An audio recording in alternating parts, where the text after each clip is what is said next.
Continuação aqui acho que é o segundo vídeo do Lucas Manzoli. Qual é a igreja verdadeira? Descubra agora mesmo. É simples. Mateus 16, 18. Sobre ti, Pedro, eu edificarei a minha, uma só. E ponto final, pô. Olha só. Aí vem esses caras, esses protestantes, esses seguidores desses caras. Mas a igreja católica se corrompeu, é a Babilônia, é a prostituta, etc, etc, etc. E acredita nesses mentirosos. Olha só. Se eu tô argumentando com esses caras que é mais inteligente que vocês, seguidores, imagina a visão do magistério. A visão do magistério, Efésios 3:10, será conhecida a verdade, toda a verdade, que é coluna sustentáculo da verdade. Quem são essas colunas que sustentam a verdade? Aos apóstolos que eles escolheram. Então, nós acreditamos não nesses caras. Nós acreditamos no fundamento dos apóstolos, na pregação dos apóstolos. A pregação apostólica que a igreja prega e anuncia, porque a gente seguimos a igreja. Nós somos guiados pela igreja, não por esses caras. Por essas faixas protestantes. Toda divisão será destruída. Mas vamos lá, né? A instituição deles. Se a minha voz é de taquara, como você falou aí, os seguidores de protestante, imagina desse cara. E também como um lugar. Então aqui a gente vai ver nesse vídeo se a Bíblia define a igreja realmente como uma instituição ou como um lugar. E a gente vai começar aqui, em primeiro lugar, pela concordância de Strong, que é o maior léxico já conhecido, o mais famoso pelo menos, lá no verbete 1577, você vai ver a definição de eclesia, várias definições, eu vou colocar aqui na tela para você ler, eu não vou ler todas aqui, mas a definição básica de eclesia é a totalidade dos cristãos dispersos por todo o mundo. Também pode representar ou significar a totalidade dos cristãos de um determinado local. Então, por exemplo, quando fala dos cristãos em Antioquia, está falando da totalidade dos cristãos naquele lugar, especificamente, ou seja, em Antioquia. Mas se a alusão é o termo igreja de uma forma mais ampla, mais geral, sem localizar algum lugar específico, então está falando de todos os cristãos de todas as partes do mundo. Ou seja, não se trata de uma instituição, A igreja... Todos cristãos que estão sobre uma jurisdição, sobre um pastoreio, como a igreja de Antioquia tem que estar submisso à igreja universal, sobre a igreja, sobre o pastoreio, ali em Roma. A igreja eleita, 1 Pedro 5,13. A igreja de Efésio, a Colossenses, a Tessalonicenses, tem que estar sobre a jurisdição da sede. Eu pensei que você ia aprovar na Bíblia. E depois eu, que não uso Bíblia. Certo? Sim. Aqui já é um tiroteio logo no começo. Mas vamos um pouquinho que a gente vai explicar. Batista, católica romana, ortodoxa, adventista, não sei qual, não. Está falando simplesmente de uma alusão a todos os cristãos verdadeiros, todo o povo de Deus, onde quer que ele esteja reunido. Então esse é o conceito que a gente vai ver com a coisa de Strong dá. Agora, será que esse é o conceito que a gente pode extrair na própria Bíblia, A gente vai ver, em primeiro lugar, o significado básico de igreja, que está diretamente atrelado ao corpo de Cristo. Essa linguagem a gente vai ver Paulo usar muito lá em, por exemplo, Efésios 1, 22 e 23. A gente vai ver o seguinte: e sujeitou todas as coisas aos seus pés, e sobre todas as coisas o constituiu cabeça da igreja, que é o seu corpo, a plenitude daquele que cumpre tudo em todos. Aqui está, obviamente, falando do corpo de Cristo, Aí Paulo vai falar a mesma coisa lá em Efésios 5, 23, em Colossenses 1, 24, vocês estão aí na tela, Então Paulo define a igreja como sendo o corpo de Cristo. Então, para a gente saber o que é a igreja, basta saber o que é o corpo de Cristo. E Paulo vai responder aos Coríntios exatamente o que é o corpo de Cristo. Lá, 1 Coríntios 12, eu recomendo que você leia todo o texto que está aí na tela, se você quiser pausar o vídeo, vai ajudar bastante. Tá no versos 12 até o 27. Obviamente não vou ler todos esses versículos aqui, para não ficar um vídeo gigantesco. Cara, se você for ler tudo, você vai saber a unidade. Coríntios 12. Vamos finalizar esse vídeo, porque eu tenho 10 minutinhos só. Esse é o segundo vídeo aqui, ó. Ele tá falando...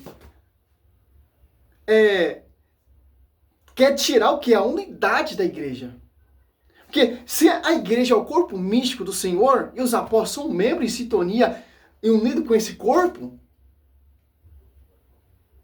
Então é uma só igreja, uma só esposa. Paulo fala, Colossenses 18, Cristo ele é a cabeça, certo? Colossenses 2, olha só. Oi. Meu pai já vai fazer, tá? Olha só que interessante. Colossenses 2,19, ó. Não se mantém unida a cabeça, do qual todo o corpo, pela união das conjunturas e articulação, se alimenta e cresce, forma um crescimento disposto por Deus. Olha só. Quem coordena ali o corpo místico, a sua esposa, é Cristo. Porque marido amava a sua mulher como Cristo amou a igreja e se entregou por ela. Então, você sai fora desse corpo místico, voltando aqui, é simples. Se Cristo é a cabeça da igreja, a igreja é o corpo místico e os apóstolos são membros, são as colunas que estão sustentando esse corpo, se você se apartar dessa igreja, você está se apartando. Se você se apartar desse corpo místico, você está se apartando da cabeça, que governa, que coordena todo o corpo. Como vai dizer em Colossenses 2,19. E Paulo deixa bem claro, se você for meditar mesmo esse texto, 2 Coríntios ali, 12, você vai ver a unidade, pô. Olha só, Coríntios 12, ó. Na igreja, Deus constituiu primeiramente os apóstolos. Em segundo lugar, os profetas. Em terceiro lugar, os doutores. Depois, os que têm o dom dos milagres, dom de cura, de socorrer, de governar. Olha só. Quem governa essa igreja? Quem é o pastor universal dessa igreja? João 21, 15, 17. Quem foi escolhido? Atos Apóstolos 10, 15, 7. Que você vê, ó. Coríntios 12, 12, ó. Medite em todo, você vai ver a unidade da igreja, ó. Porque, como o corpo é um todo, com muitos membros, e todos os membros do corpo, embora muitos, fomos um só corpo. Assim também é Cristo. Olha só. Um só corpo. Com muitos membros. Quem são esses membros? As comunidades. Não essas comunidades protestantes que você está falando, não. As comunidades, como por exemplo, a comunidade de São Coríntios, a comunidade ao Efésios, a comunidade aos Telossenses, a comunidade aos Corescenses, as comunidades ao Timóteo. E sintonia com o pastor universal, porque tem um governante. 1 Coríntios 12, 28. Constituiu primeiramente os apóstolos. Ponto final. Aonde você está vendo? Sabe? Não é Bíblia. Olha como você distorce. Como diz lá o Conde, é um fajudo mesmo, pô. Patetas. Olha só. O 13, ó. Em um só Espírito fomos batizados, todos nós, para formar um só corpo. Judeus, grego e escravo, ou livre. E todos fomos impregnados do mesmo corpo. Então, um só corpo. Vocês se apartaram, se revoltaram contra o corpo de Cristo. E foi fundar outros corpos amputados sem a cabeça. Que é um só Espírito, Efésios 4:5, uma só fé, um só batismo, um só Senhor. Efésios 2:20, edificado sobre o fundamento dos apóstolos e profeta, tanto por pedra de ângulo, próprio Cristo. Porque Atos 28:20, olha só. Não tem como, pô. Não tem como. A igreja é a coluna sustentáculo da verdade. Olha só, Atos 20, 28, ó. Cuidado em vós mesmos, que todos os rebanhos sobre o qual o Espírito Santo fosse Cristo o bispo, para pastorear a igreja, o Deus vivo, que ele adquiriu com seu próprio sangue. Sei que depois da minha partida se introduzirão entre vós lobos cruéis, não pouparão o rebanho, mesmo dentre vós surgirão homens que hão de preferir doutrinas perversas, com o intuito de arrebater ao posse os discípulos. Olha só! Voltando, tipo, pausar o vídeo aqui para dar atenção pro meu filho. Agora, olha só. Lucas Manzoli não leu isso, não leu isso. Ah, qual é a verdadeira igreja? É uma só igreja, meu querido. Divisão, Mateus 12, 25. Toda divisão, se surgiu outras pessoas fundando outra igreja, a metodista, a triangular.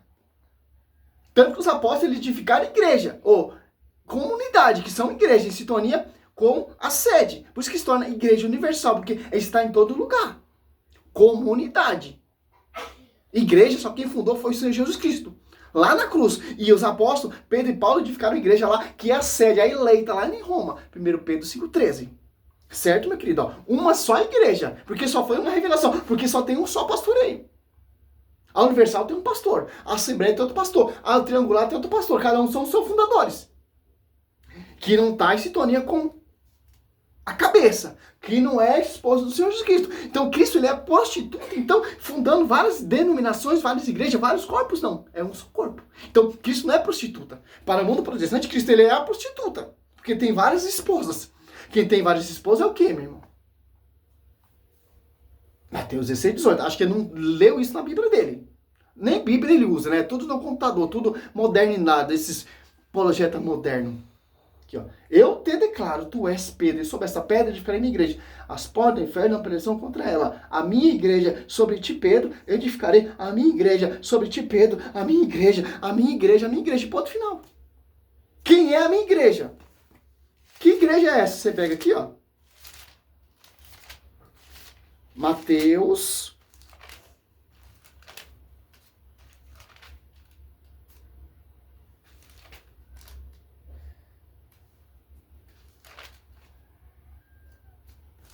Esse eu acho aqui. Mateus 9,15. Jesus respondeu: pode um amigo do esposo estar triste enquanto o esposo está com ele? Dias virão que ele será tirado. E o esposo, então, será tirado do esposo. Então, jejuarão, ó. João, para finalizar esse vídeo, ó. João 3. Olha só que interessante, ó. Cristo, ele não está separado da esposa. Vocês sim separaram da esposa. Apologeta fundo de quintal. Isso que vocês são. Apologetinha fundo de quintal. Mentiroso, fraudulento. E seus seguidores também. Diz que serve Cristo, mentira. Toda divisão será dispersa. Romanos 16, 17, 18 já diz bem claro. 3, 28. Vós mesmos me sois testemunhos. Vós mesmos me sois testemunhos. De que disse, eu não sou o Cristo, mas fui enviado diante dele. Aquele que tem a esposa, olha só, eu esposo, e ouve e regozija sobremodo com a voz do esposo. Ó. Nisso consiste a minha alegria, que agora se completa. Ó. Ouve a voz do esposo e da esposa. Olha só, João 3, 28, 29. Olha só. Então, meu irmão, é uma só esposa, meu querido. E mística ainda. Porque é santa. Toda pura, sem mácula, sem ruga. Porque o esposo é santo, é puro, é perfeito, é um verbo, etc, etc, etc. Bíblia, ó. Escritura. Esse aqui é a segunda resposta. Salve Maria, sou missionário de Roberto. A gente tem que fazer por etapa, porque os vídeos é muito grande. Cada palavra que ele fala tem que soltar vários versículos para você entender e desmontar todo esse quebra-cabeça protestante desses mestres, desses seguidores. Salve Maria, sou missionário Roberto.